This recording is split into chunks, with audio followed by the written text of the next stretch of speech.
Hello! This week's video is about metacognition.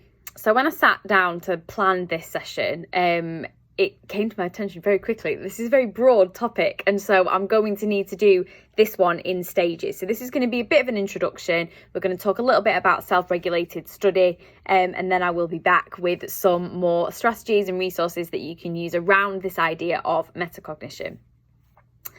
So at any one point in your classroom, you are likely to have a variety of different types of learners. You're going to have some really strategic thinkers, some real reflective thinkers who really think about those processes, who are strategic about their thinking. They reflect on their learning whilst it's taking place.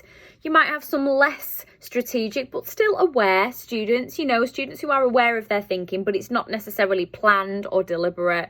And then you'll have some students that have got absolutely no awareness of their metacognitive knowledge at all. Okay. And as a result of that vast range, it's important for us to explicitly teach this in our lessons, explicitly teach the ability to be able to self-regulate, to be able to ask ourselves questions during a process in order to get to the end point successfully. Research emphasises the need for guided practice, where teachers provide support, scaffolding, prompts during the initial stages of practice. So not just at the beginning, at the end, but during the whole thing. So as a process, as a journey. The pupils can then assume more and more responsibility, the more proficient, the more confident they get with using those strategies that we will teach them. So some questions for you. How often do you model your thinking in your classroom? How often do you build in time for self-regulation? How often do you give students an opportunity to reflect mid-essay?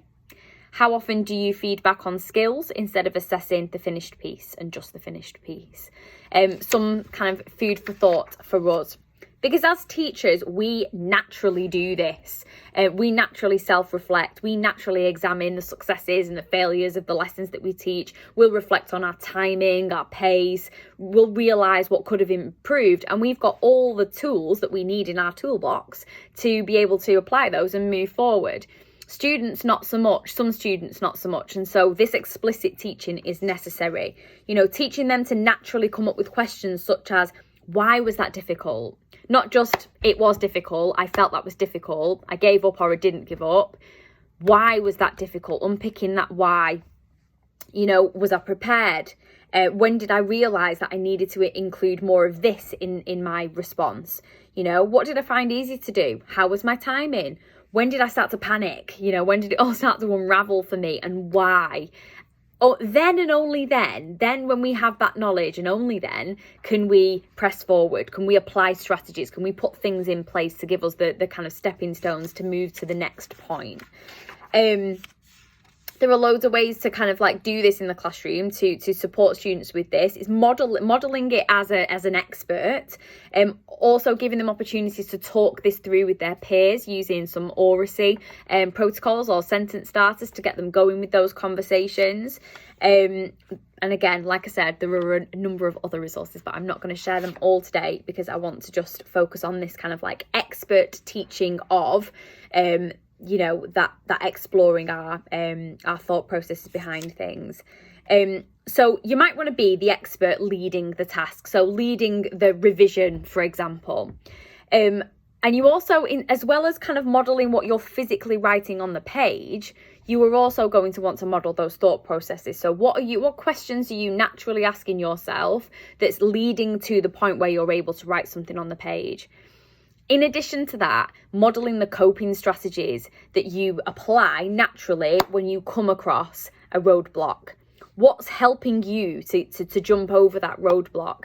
And modelling that can be really useful for anxious students to maybe see in action. Modelling the thoughts, modelling the kind of processes, the questions that you ask yourself, but also kind of the doubts that creep in and how you overcome them. Can be really useful. What I would suggest is having a think about what your department already does around this. Is this something that you are explicitly teaching the students? And if not, is it something that you can embed next week? Is it something that you can plan to use next week? Perhaps if you're looking at modelling a descriptive paragraph, you know, instead of just saying, here's a model, let's unpick it together, let's unpick what's on the page together. Could you write that model and model that kind of thought process that gets you from here to here? And see what the students take away from that. See if they can then kind of start to understand what thought processes are involved in this journey, you know, in the journey from thinking about something to writing something down on the page. I'll be back with some specific strategies that you can use around this idea of metacognition.